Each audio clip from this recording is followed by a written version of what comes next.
开心，礼拜天我们一起来读神的话。刚才那个宣教课我们有那个宣教部的同工林传道他在整个活动结束，目前在制作一个整个的一个照片，还有相关的一些呈现。所以在12月的时候，他会整个有一个比较完整的跟大家讲今年这个平同跟宣教师的一个最后的一个结果让大家明白好，感谢主。那个今天要透过希伯来书12章来讲一件事，就是不能震动的国。在12章里面，我们的新约，我们在读这一方面，它有很多的感触。你有没有发现这一段时间，有时候突然就来个地震，有没有？就是有时候你好像这一段时间常常有摇一下，当然就说没有很长可是我们知道，如果地震再强一点的话，10多年前。我们台湾曾经发生过一次最大的是921嘛，那时候也倒了中部非常严重，台北也是有所以如果发生这个地震强烈的地震会震倒一些根基不稳、建材比较脆弱的建物，对不对？所以地震是一种考验是一种考验。那要区分出这个建物是不是耐得住、耐震是不是合格这样可是如果你说牧师我们这房子外面我就里里外外打扫很干净外面玻璃还擦得非常亮，好像新的一样，帷幕玻璃整个刷到像反光一样，有没有看到？我的大楼这样，请问这个跟地震有关系没有？没有。你说我打扫刷得很干净，我整个玻璃擦得亮晶晶的，这个地震来的时候，基本上不是在测这个，对不对？它在测的是它的这个地基，整个建筑物的材料，知道意思吗？所以今天要透过希伯来书12章，告诉我们基督徒如何做好必要的准备，在主再来会有的考验或者震动当中，能够站立得住。更重要的，我们要弄清楚到底上帝要测验的项目是哪一项就是说到底他要考验的项目是什么？好，叫我们留意做好扎实稳固的生命建造工程。因为主有说，他有一天来，他不仅震动地，还要震动天。那我们要盼望在那个时候能够挺立得住。那今天我特别透过这12章里面呢，来分享4方面的考验，4方面的震动跟考验，帮助我们更多的警醒留意。第一个我们来看到信心的部分，我们一起来读1到2节，好不好？我们请。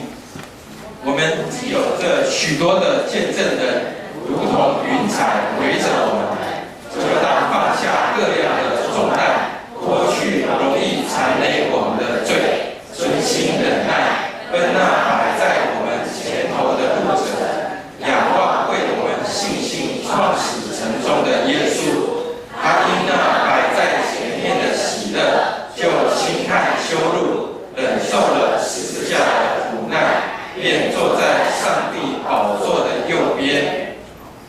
人生会遇到许多的困难，但是我觉得感谢主，在福音书里面，耶稣几乎在福音书里面讲到好几类别的问题，而且他都乐意来帮助你看到最多人遇到的困难是什么？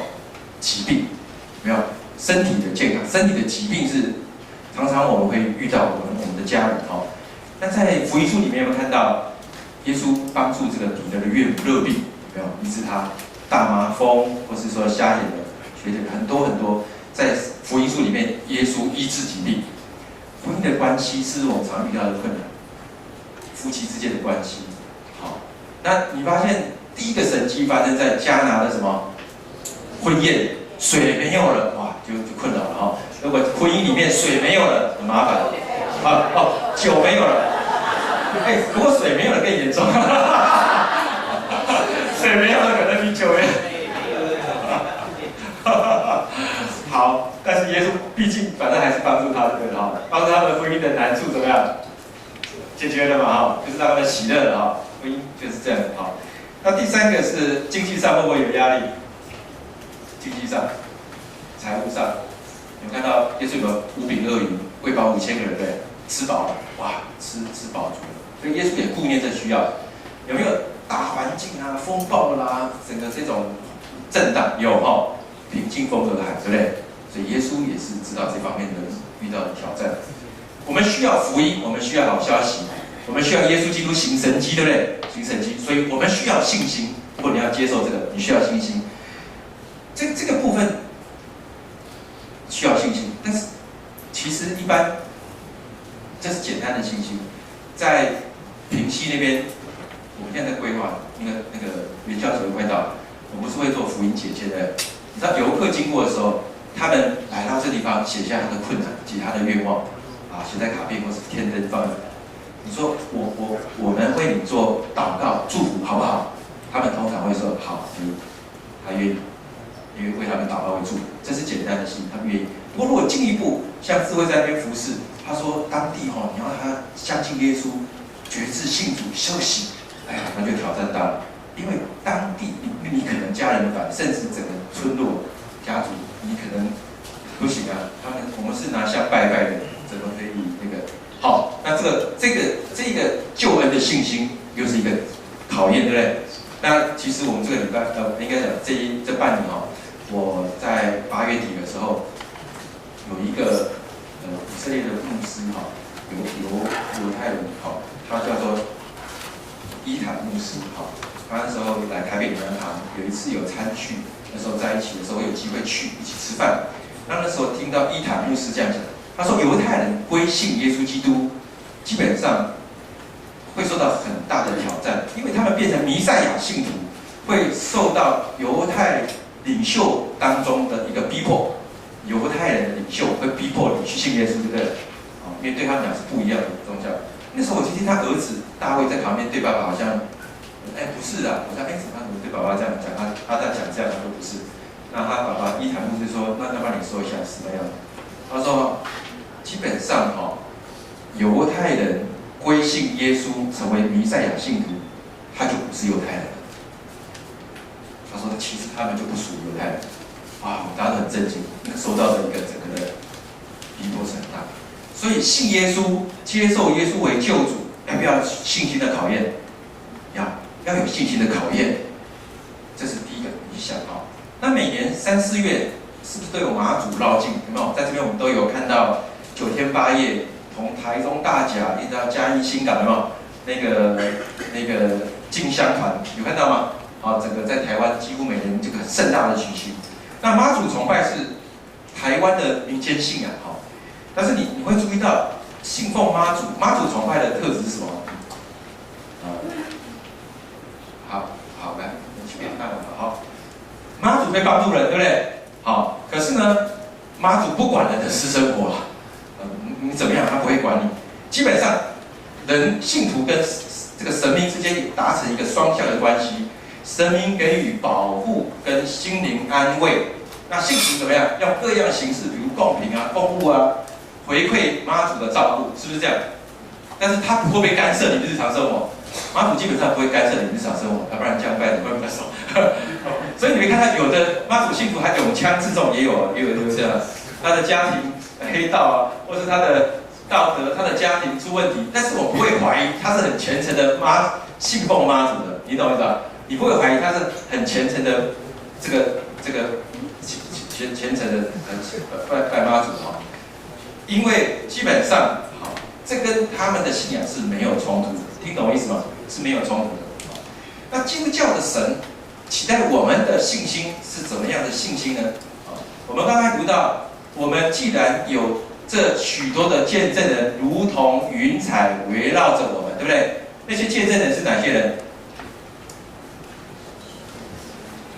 这些见证人就是11章的信心英雄，有没有？亚伯拉罕、以诺，还有很多他们向着还没有看到那个，可是他们甘心跟从，虽然还没有得到所应许，但是他们愿意在心中行动跟随，是不是这样？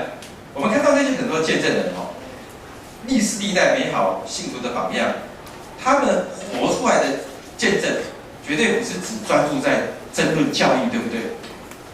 绝对也不是只是外表的献祭那些仪式，不是我们看到那些列出来的人，也不是这个阿拉丁神灯式的我有困难解决了，这个信心，我需要神迹，这个问题解决了，这样子的一个信心不是他列出来的美好的见证。也不是妈祖信仰，好像说他跟我的生活不一定要有什么任何关系的那样的信心，也不是。那你看到的是怎么样的一个信心呢？什么叫做信心呢？好，就是一份爱的关系。那些人都是因为回应上帝的爱，虽然还看不清楚前面的道路，但他们愿意怎么样付代价的跟随耶稣，付代价的去遵行行动，用行动来遵行神的旨意。其实最早的第一个人就是耶稣基督，他因为摆在前面的喜乐，就轻看羞辱，忍受了十字架的苦难，如今坐在神宝座的右边，不是吗？耶稣基督不就说：“我来为了遵行你的旨意行，谢谢你给我的身体，我来就是为了遵行你的旨意行。虽然很苦，虽然要走十字架道路，虽然为人牺牲，但是他说，重要是我来了，就是要跟随神。所以为什么说我们的信心，耶稣是创始成终哦？因为他不仅是我们信主的那个救恩，更是他一路上跟随他的榜样，跟随他的脚踪，一直跟着他走这条信心的道路。那求主帮助我们，耶稣基督就是我们的榜样，他活出不仅他是 pioneer， 而且他 perfecter 哦，在信心上面。那我最近听到一个见证也很感动，因为11月1号是正大团契的那个60周年，有没有人晓得60周年的这个哈？那个其实吴牧师还有周神柱牧师，他们都是这个正大团契的一份子哈。那我为什么知道？是因为风铃姐她其实筹办这个11月1号的60周年第一段时间，我知道她也很辛苦哈。那后来现在办完了嘛，那有一些采访的影带，然后我去看那些影片，哇，听到很多小故事，我其实心中也蛮感动哈。我就讲一段哈，60周年在那个地方，周神柱牧师他就有讲一段说，其实最早开始哈，他们学生的正大团契是在学校里面一间教室聚会，那他们就觉得有时候不方便，因为跟行政单位有时候还要协调那个地方，他们想要在外面租一个地方来聚会正大团契，可是他们发现要租一个地方在外面，租金还不便宜。那时候周神柱牧师就想说，那我们来跟校园总部来借钱，好，那之后可能再管教。就他说他被一个学长骂说，这个我们到时候租完之后，我们弄好要弄感恩聚会耶，那你借钱然后办感恩聚会这样子很没有那个。他说我们一起来祷告，啊，跟那个学长学弟说，我们一起来祷告，我们来经历神，看这些上帝怎么帮助我们啊，去做啊。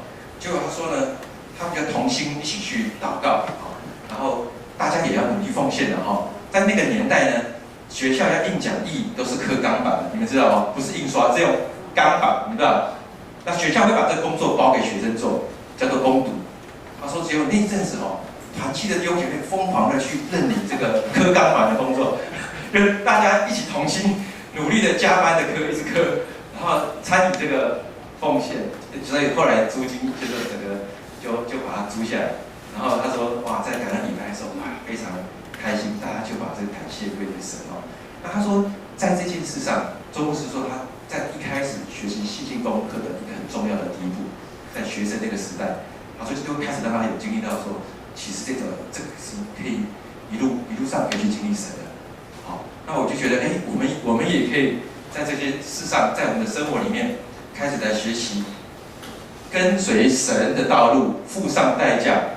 即使有时候好像还不见得知道整个不清楚，但你愿意，你愿意跟着耶稣往前走哈。好，这是一个考验，被考验。这考验是什么呢？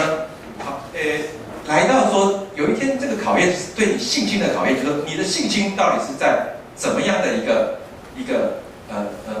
震动一个程度。好，刚有提到这几点。好，那我求主帮助我，慢慢的跟随他，是一种回应的生活，是一个在信心中来侍奉他的一个生活哈，去经历神在这方面的恩典哈。好，第二个，他要考验我们对罪的一个态度。好，我们一起来读好吗？预备，来。那忍受罪人这样顶撞的，你们要思想，免得疲倦归心。你们与罪恶相争，还没有抵挡到流血的地步。好，我们喜欢唱奇恩典，对不对？奇奇恩典，我觉得非常的感动，因为我们面对十字架，我们充满了感恩，知道耶稣为我们罪人，他付上生命的代价，流宝血，买赎我们有新的生命，买赎我们有自由的生命。而且我们更感恩的是说，这个救恩是白白的，对不对？救恩是 free 的，好，是白白的恩典，不是靠我们的努力，我们可以怎么样去换取来的？哈，有一位弟兄，他接受点水礼，好，他开玩笑的讲，我也知道，他对牧师讲说，啊，像我这样哦，吃喝酒赌，啊，这个罪孽深重，我的同事都告诉我，跳到黄河都绝对洗不清了。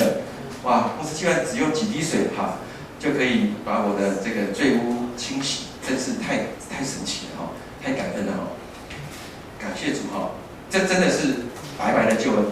可是其实我们想想，在白白的救恩的后面，其实是耶稣基督付上一条命的代价，对不对？是耶稣基督神的儿子哦，神的儿子亲自成为代罪羔羊，所以绝对没有所谓的白白的，一定都是有付代价的，只是不是我们付而已，只是不是我们付那个救恩的代价，是耶稣为我们付上一个生命的代价。那当我们信主之后，有时候会忽略了这个救恩的代价，所以希伯来书你们看到反复讲到，若忽略了这么大的救恩，怎能逃罪？你看到12章讲到说，如果什么时候我们慢慢失了上帝的恩典，就会有毒根生出来，就会沾染污秽，就会有淫乱的，就会有贪恋世俗等等等。好，所以求主帮助我们，一方面我们要警醒，不要慢慢的轻忽了救恩的宝贵，更进一步，我们要脱去容易缠累我们的罪。不仅这样，更积极的，上帝要我们与罪恶相争，抵挡到流血的地步。有没有？你们与罪恶相争，还没有抵挡到流血的地步。你可能问牧师，那什么叫与罪恶相争？我同事很讨厌哦。我随便捅他一刀，让他流血的地步，应该不是这样啊，这也不是，但是不是跟罪人相争哦，让他到流血的地步哦。我现在看到哇，那个兄弟之间也会拔枪，哇，这个是很可怕的事情哦。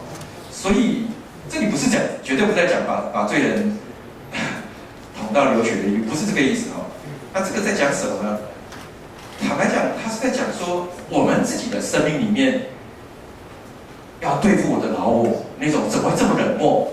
怎么会缺乏爱？怎么会没有上帝的那一种怜悯？可能里面会有那种贪心，是不是有那些骄傲跟贪心在我里面？我要去对付我里面那个罪的那个部分，是我不能跟人相合的那个我里面那些个性、那些情欲，因为非圣洁，无人能见主。那我就讲一个见证。有一位库克牧师库克牧师他这样讲，他很开玩笑说，他几乎他要改名成为日历什么叫日历？我们看到日历是一格一格的，他说他的背部挨了很多刀痕，像日历这样子被砍，像一条一条这样这个刀痕。那他不是讲说真的是用刀子砍啊，他的意思就是受到重伤啊，或是从别人来的攻击啊，他觉得他其实一路上忍受了很多。他立志活出不让人得罪的一个生命。他说了一句话：尽管呢你讨厌我，甚至憎恨我，我就是喜欢你。你称为我敌人，你称我叫做敌人，我要称你为朋友。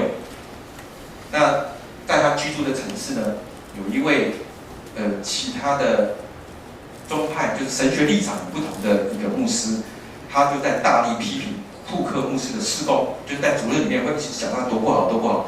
说他是被鬼附的，大家不要去上他的这个课程那结果没有想到，他这样不断的这样子攻击那个库克牧师结果一段时间之后，反而会有一个流失就是人反而流失了。那些关心库克牧师的朋友就告诉他说：“哎呀，感谢主啊！你看库克牧师伸手攻击被神高某的仆人，下场就是这样然后库克牧师反而说：“哎呀，你不要这样讲，请你不要这样说。”我没有那么重要，我不要他失败，我要看到他成功，我要看他成功。那天一天晚上呢，圣灵就把库克牧师叫起来，叫他去提款机领钱，好，那个当时的数额领出来最大的数额，然后他说你送给那个攻击你的那一个对头那个公司，他说因为这种情况流失的情况，教会的经济出现了很严重的问题，他有需要，你愿意成为我手中的器皿去做这件事吗？哇，那天他很震惊，因为本来是这种感觉哈，可是他就在半夜听到这话，他就说圣灵，我愿意顺服你，我觉得好，我现在就去。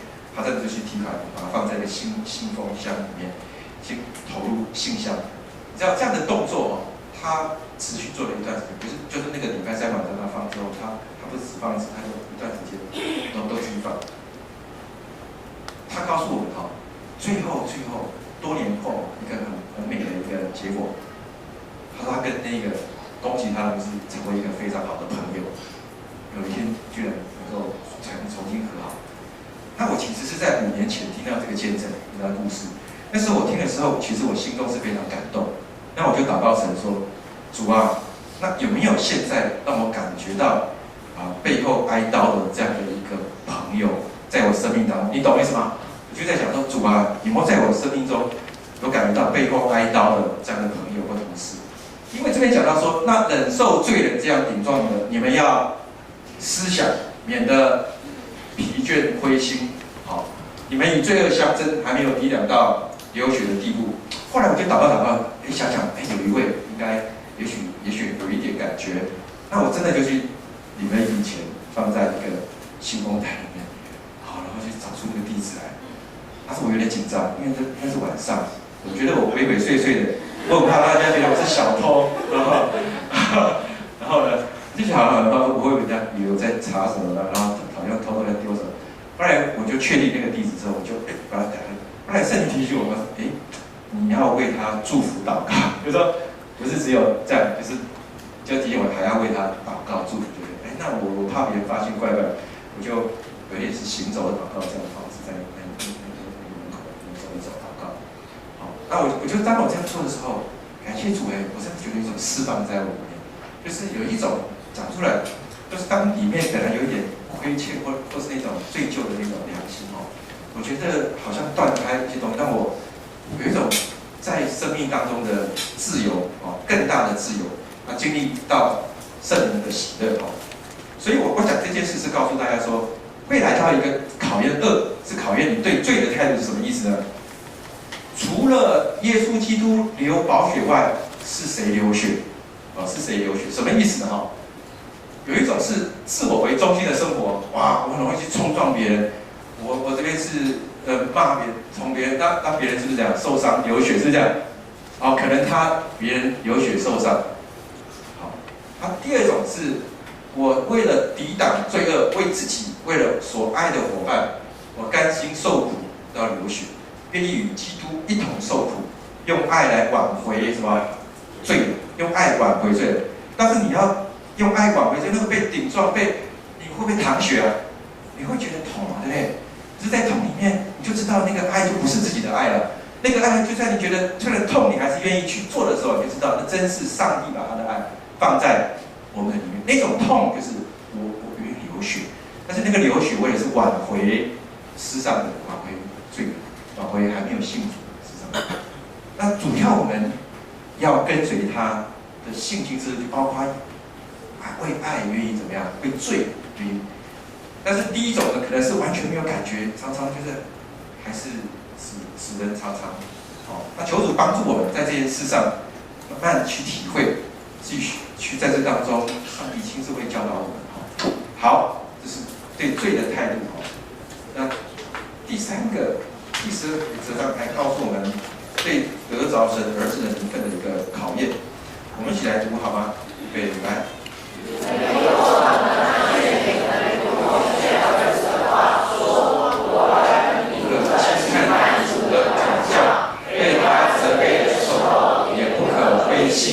因为主所爱的，他必管教，又鞭打所收纳的儿子。你们所忍受的，是上帝管教你们，待你们如同待儿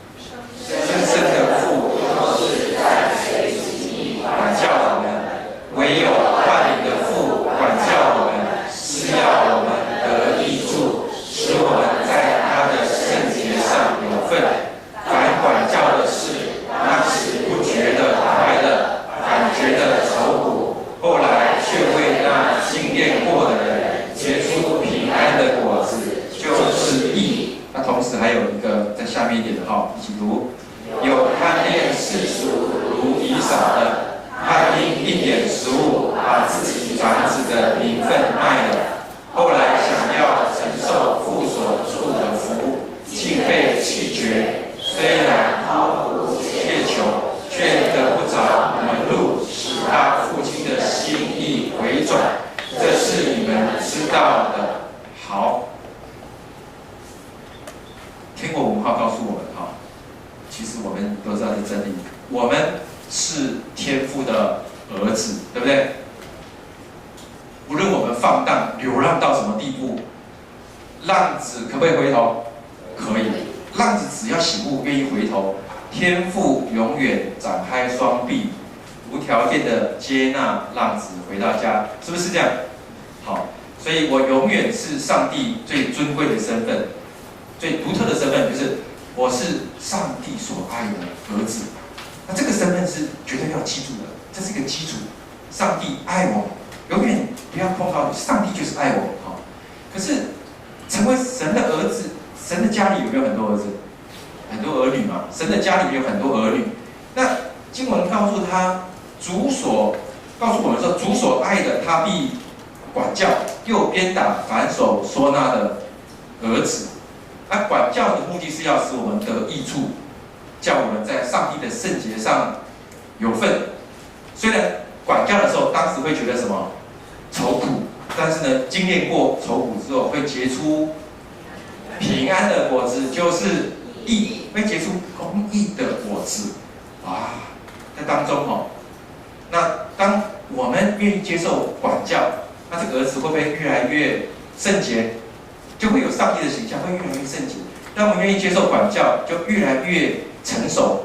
这时候越成熟，会不会得到天父的信任？信任天父就会授权给儿子。就可以一同继承那个产业，跟天父一起管理他的产业，你知道为什么？儿子如果成熟之后，会被天父信任，越多的授权，越多的得着名字的产业，因为他在乎这个天国的名分嘛，他在乎这个名分下的儿子的产业，所以他愿意一起受训练，在里面成熟长大。我们盼望我们更多能够活出这样的光景。可是这边告诉我们，相反的，另外呢，天父的家中有一些儿子呢，状况是怎么样？不喜欢被管教，觉得太苦了，还在地上呢，比较喜欢过得像以扫的生活。那以扫是怎么样？以扫他，当然我们所知道是打猎，还有贪爱什么？他就是吃红豆汤嘛，哈，对不对？当然我们可能觉得说啊，这个贪恋世俗吗？还是纵情享乐呢？还是对金钱的追求呢？不知道。但是我坦白讲，我自己觉得有一件事情很重要。其实以扫并不是不知道他有长子的名分，他知不知道？他要不要？他也要啊。他没有说他不知道他有这个产业，他知道他是长子的，有那个名分跟产业，他也没说他不要啊，只是说他饿嘛。饿的时候就是先吃了，先喝了再说嘛，听懂我意思吗？就是在优先次序上，我觉得没有那么重要吧。现在的想这个先满足了再说嘛，你懂我意思吧？就是说他也没有说他不要得啊，他也知道他有啊，可是就是在顺序上，他觉得这个时候饿了、渴了、吃了，比什么都重要。就是我的需要嘛，我满足我情欲上的很多的享乐，或是我要追求一些。我觉得可能比那更重要，不是不要了，我两样都要但是就是放后面一点。结果到后来来个地步，没有办法，结果切求都要不到这个长子的祝福，是不是？我们后来发现是这样。所以呢，求主帮助我们想，有没有可能在神家里的儿子，有时候我们会不会有一种我不喜欢被管教，我是自由的人，没有人不能叫我怎么样总是能够有理由，我们愿意越过那个纪律或是管教的事情，我们就觉得不要，那太苦了，不要，那讲到纪律或者一些人训的要求不要。但是这边讲到说，如果不被管教，那家里有的叫做私生子没有两样。圣经还有提到有一种像吃奶的婴孩，有知道圣经有讲，有的也是儿子，但是是吃奶的婴儿，或是说属肉体的儿女。甚至到有一天他就被弃绝了，好像要找到那个天国门，找不到，哀哭切齿。所以我这边特别提到一个部分的差别，同样都是儿子，好，在这方面，其实坦白讲，能够有属灵的父母可以管教我们是一个祝福，对不对？好，能够在成长的路上，孩子受到爸爸妈妈的管教，能够在成长路上能够有这样的训练，对他们的一个锻炼跟成熟是有帮助的，对不对？好，那我就想到说，我们因为在联阳堂网络，我们固定至少3个月，或是更多的聚集在一起的时候，那就会有一些训练或是帮助我们。我记得曾经有一次的聚集呢，有一个属灵的长者，好，他讲到我们在做小组长，好，门徒训练的时候，学习顺服权柄，好，他说不要在背后这个批评论断。那有一次就是我们一圈一圈，我们就5个人一组在那边的时候，他说他当年在带这个小组提纲的时候，请小组长去那边带的时候，他去学嘛，这个属灵长去学。他说有一次他到一个小组，然后呢，那个组长带的时候就讲说，哎呀，我真的不知道这个题目是谁编写的，我觉得编得很差，然后就批评抱怨了一番，然后就用他的那个。那时候因为那个属灵长，他说我学到这一组，他其实坐在里面。他脸都绿了，为什么？因为是他编的。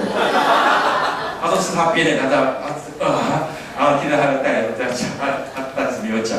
结束的时候就找他谈一下。那还有一次，这个石林长他说，我不是我们这次不是那个小组，我们分成5个一圈一圈在那边。等一下呢，我们就分享20分钟完之后就吃饭，那个外汇吃饭。20分钟这样，结果大部分是差不多了，差个5分钟。有2个组分享了多半小时到12点40或30，都还没吃饭。然后就说，到底哪一个人讲这么久啊？怎么都还没有停啊？这个传道人要学习时间控制如果要不然怎么帮助弟兄姐妹在小组的时候能够分享，在有节制适当的时间能够分享完？我就觉得哇，很直接，不是我的但是。我会觉得这个讲的也蛮值的对我就想到还有一年我就想到很多事。有一年我那时候在早上晨更的时候，我就跟主祷告说：主啊，真的不要，就是说帮助我成为一个谦卑的人，能够听劝诫，不要到有一天的时候，好像没有人敢跟我讲真话，没有人敢指正我，或者给我一些建议。我说主啊，你帮助我成为一个谦卑的人可以这样学习听。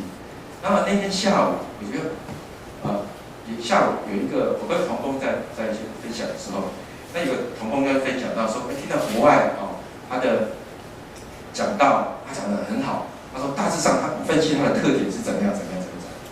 那对我有一个比较中肯或是这个具体的建议，但是有意无意的我不是很认真的讲。但是坦白讲，霎时间，当你听到讲道在这方面有许多建议，坦白讲，我觉得里面好像会有一种，就好像尊严还是面子，好像这个受到挑战。虽然我外表没有怎么样，可是我觉得有一些这样的感觉，但是很快你知道，我就想到说，圣灵就提醒我说，志强，你早上不是才刚刚跟我祷告求这一点，我就想说，是的，我早上才讲说，希望能够听劝，然后。就马上没有想到就有这样的一些这样的劝解、也建议在里面。那这一点我特别要提的就是说，有一个考验在这里第3个就是有关于对儿子的名分的考验，就是说我们都知道我们是天父家中的儿子，天父爱的儿子，但是有一种儿子是愿意被管教，在纪律跟门训上受锻炼，逐渐有基督成熟的身量往这个方向迈进，被锻炼，愿意受教，在里面愿意被雕塑。那有一种儿子，可能是我行我素他不被管束，比如说婴孩或是私生子，没讲所以呢，会有一个考验来到，正当出我们这个身份，我们在不在乎天上的那个名分，天上儿子的名分，我要得着那个产业。我渴望我的生命是越来越跟我们的主接近我能够跟我圣洁的主能够一起来掌王权有这样的羡慕吗？还是觉得是知道，但是并不是那么在优先次序上排得很前面，愿意接受锻炼，愿意追求得着好，第4个考验是什么呢？考验我们对圣灵的警戒，对圣灵的警戒。好，那这边我们读的比较多一点哈，我们一起来读，请。小声与说话的声音，那些听见这声音的人，都求不要再向他们说话，因为他们当不起所命他们的话，说靠近这山的，即便是走兽，也要用石头打死。所见的极其可怕，甚至摩西说：“我甚至恐惧战兢。你们乃是来到锡安山。”永生上帝的诚意，就是天上的耶路撒冷，那里天使有麋鹿在天上诸长子之会所共聚的总会，有审判众人的上帝，而被成全是义人的灵魂，并信耶稣以及所洒的血，这血所说的比亚伯的血说的更美。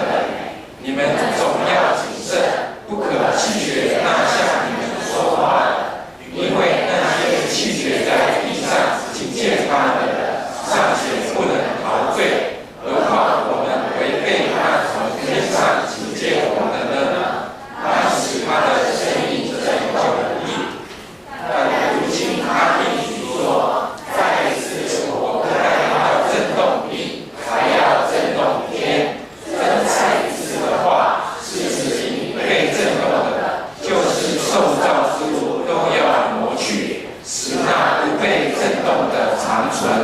所以我们既得了不能震动的国，就当感恩，照上帝所喜悦的，用虔诚敬畏的心侍奉上帝，因为我的上帝乃是烈火。圣经里面讲到，在旧约，上帝透过地上的代言人摩西，在当时来传递信息，对不对？在以色列百姓当中，透过摩西这个领袖、这个族长来传递上帝的信息。但是上帝有没有直接的彰显？有没有直接的显现过？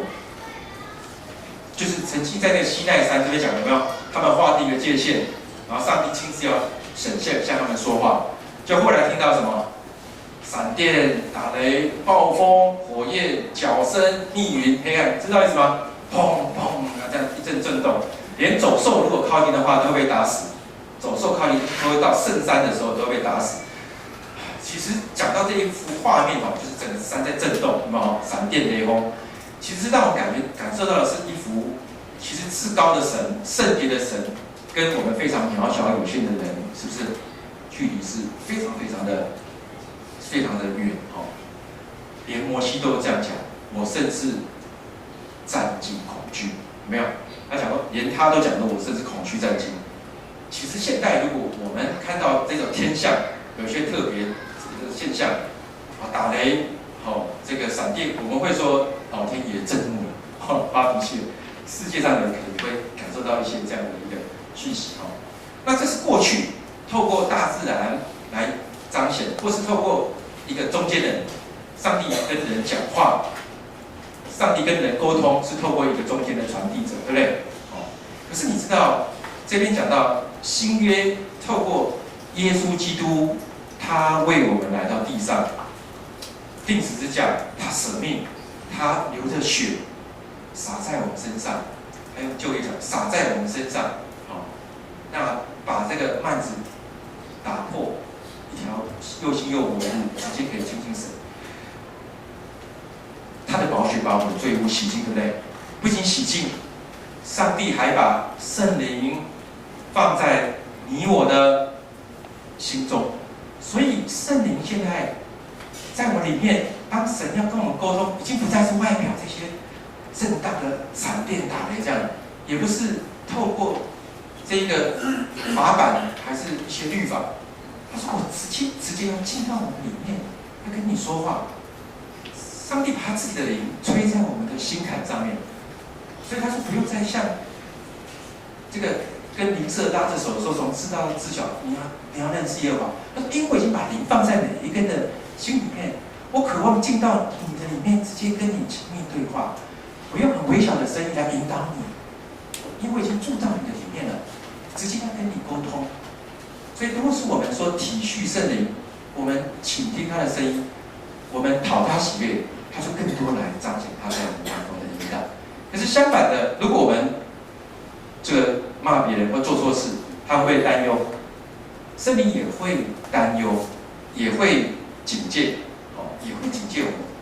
弟兄姐妹，最近一次圣灵在我们里面，你感受到那个提醒跟警戒是在什么时候？圣灵现在是住在我们里面，你感受他对你说话，或是对我们有一些劝诫的是什么事呢？有些人知道我跟佩因为我们住的公寓那地方都更了哈，所以我们就在找房子哈。那当然我们会讨论，因为我们两个要讨论说要租的大概要租怎么样的大小啦，大概是公寓的还是有电梯还是平数什么对不对哈？怎么样的屋况，我们两位讨论嘛哈。因为我们两个要这样至少会2到3年到租的地方。那我们看屋之后，当然会觉得可能差不多跟我们想的差不多，还是我们会讨论一下，到底有没有感觉，我们要怎么样？那上礼拜这边不是有个失智症的一个与失智症共舞这个演讲嘛哈，然后来因为本来有佩说他要去看一个9点半跟那个约，那我说不行，因为我们10点就是失智症的讲座嘛哈，因为我们要参与有一些介绍在里面，我说你去看就好了。然后佩妮说不行啊，我一个人怎么决定？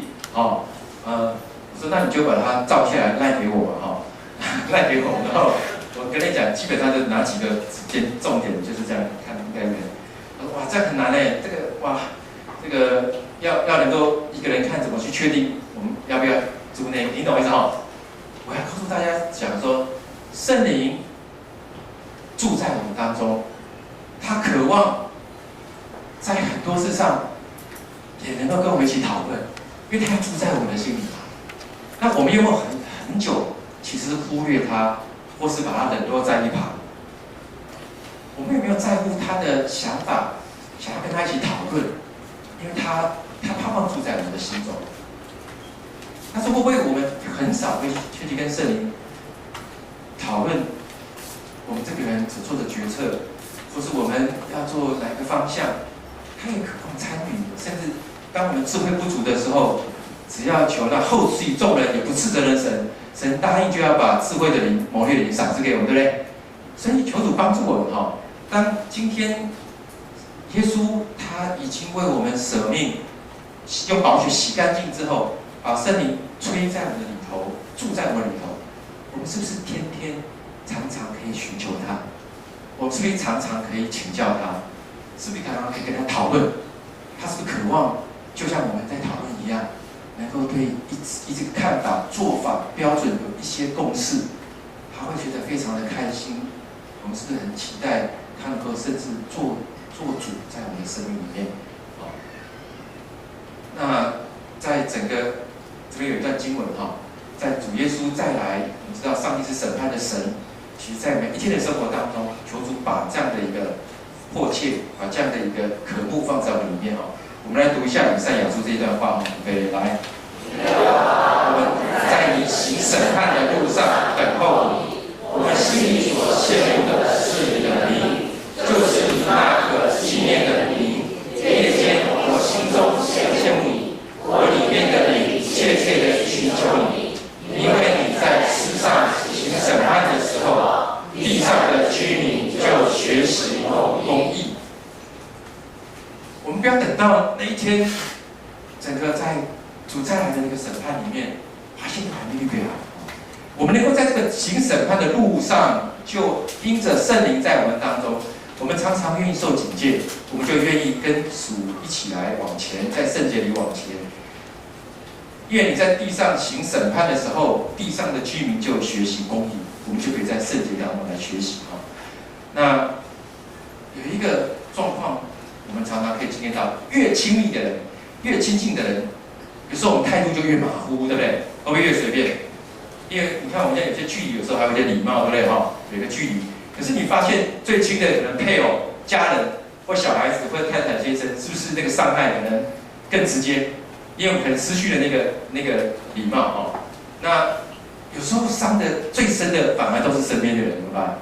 伤害的最让你心碎的，很多时候是你的亲人或是家人，因为就是很亲近。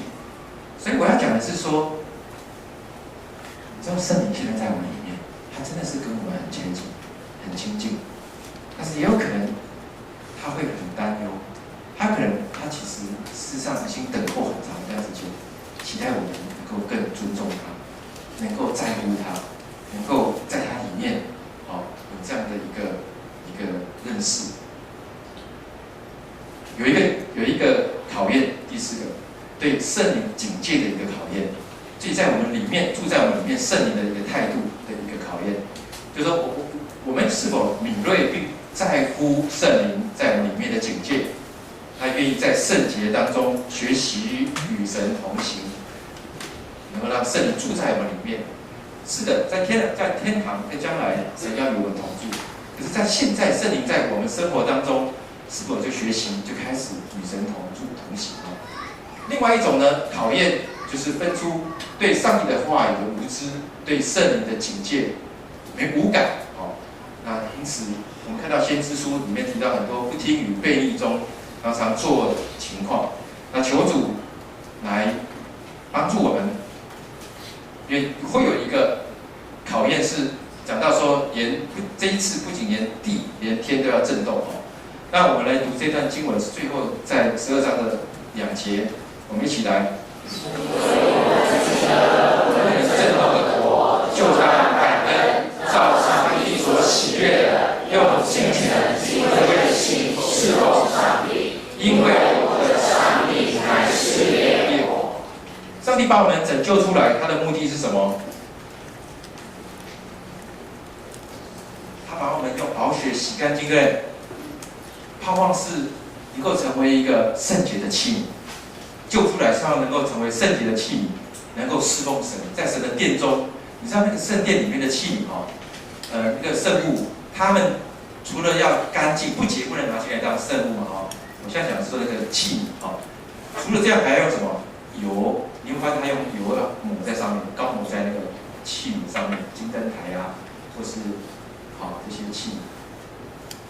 所以我们一定要认识我跟大家讲，得救基本上是洗干净，器皿被洗干净，但是再来要让他在乎他材质的事是圣灵在我们里面做转化的工作，靠着圣灵治死身体的恶习，靠着圣灵更多拥有上帝圣洁的性情，靠着圣灵让我们的材质更多有天国的成分在我们里面，震动会来到。我刚刚讲过，地震绝对不是在震帷幕，就是窗户有没有擦干净。但是擦干净是第一个，因为你器皿要先擦干净，才能够再讲它的材质，它的这个部分那求主帮助我们能够寻求他的命定，在我们的一生，他既拯救我们，就要使我们用虔诚敬畏的心侍奉神，虔诚敬畏的心侍奉神。虔诚敬畏去侍奉神，因为我的神乃是烈火。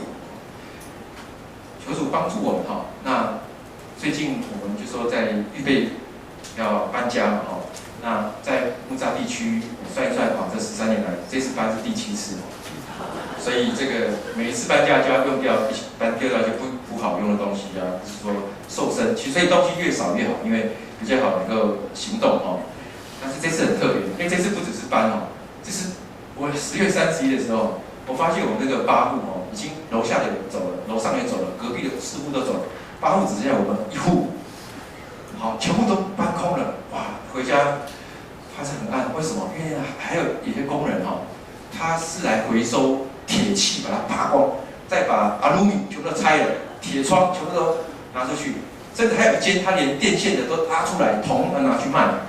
所以我现在住在一个废墟的里面很像那个轰炸完之后，全部连铁窗什么都没有，里面都是被抢夺一空准备被拆毁的那个情况。哇，本来回去的时候还要带手电筒上去哇，很可怕。后来反应之后，现在把它修好了。这个有一天那个看得到的，你知道要拆到什么都没有了，所有那些他要把它能拿的拿去卖了，你知道，这是非常可怕的。不过这个我们有指望啊，因为拆掉还要再盖哈。我们也知道在属灵上就是这样的哈，拆完之后我们要羡慕天上的什么耶路撒冷哈。但是坦白讲，人生在世就是客旅嘛。我就是这段时间就在想，那就是寄居的客旅。今天我只是暂时住了几年在这里，之后又在住那边住。其实我们就不是有是在换啊，就是其实我们这个身体，坦白讲，光这个身体都是一个暂时的一个，让我们用几年嘛。可是在这个时候，其实上帝能够借着这些工具、这些载具，只是让我们可以分享一些爱给我们周围的人，这是一个管道，能够不管我们搬到哪里去，其实就是能够在有机会再接触到一些朋友，再认识一些人，求主来使用，我们神给我们今生可以去经营的部分。当然，我相信这个，上帝会帮助我们，能够在这些一次又一次的震荡里面，能够来塑造一些不能被震动的植树，就是那个上帝在我们里面所放下的，那个天国的生命。我们做一个整个简单的复习，4个考验，哪4个考验？信心、对罪的态度、这儿子的名分，这个对圣灵的警戒。我要告诉大家，我们常常讲说，信耶稣，你的罪就被赦免，你就成为天父的儿子，你就有圣灵在你里面。但是绝对不止这样子。我希望听懂我意思。我讲的这10个字，绝对不止这样而已。信耶稣，除了接受耶稣之外，我要一生跟随主。不仅我的罪被宝血洗净了，我还要与罪恶相争，直到流血的地步，让我这个人能够成为一个越来越圣洁的人。阿们。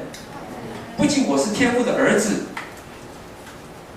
我还渴望我成为一个能够被管教、有试炼，能够羡慕长子的名分，在乎天父的产业，能够与我们的父神的这个一起来同工作王的一个儿子，成熟的儿子。阿们。不仅有圣灵在我里面，我还渴望这个灵，我可以跟他更多的亲近，透过他靠圣灵致死身体的恶行，让我这个人的生命整个是一个荣耀的一个圣殿，在整个上帝的国度里面，我们是被圣洁荣耀神的器，是一个献给神，是一个圣洁荣耀神、敬拜神的器。透过圣灵要做的是这个圣洁的工作。求主帮助我们对这些有一个更深的认识，因为考验一定会来到，一定会震荡出我们里面所存有的这些究竟是什么。我们来唱一首诗歌，我们就来回应神。